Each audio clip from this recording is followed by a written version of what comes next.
أعوذ بالله من الشيطان الرجيم. بسم الله الرحمن الرحيم.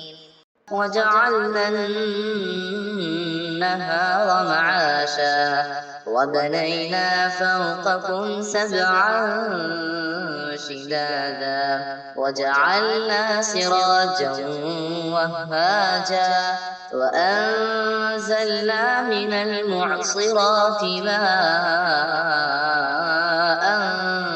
ثجاجا لنخرج به حبا ونباتا وجنات ألفافا إن يوم الفصل كان ميقاتا يوم ينفخ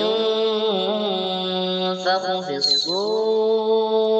الصور فتأتون أفواجا وفتحت السماء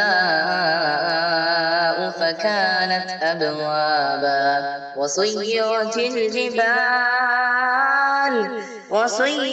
الجبال فكانت سرابا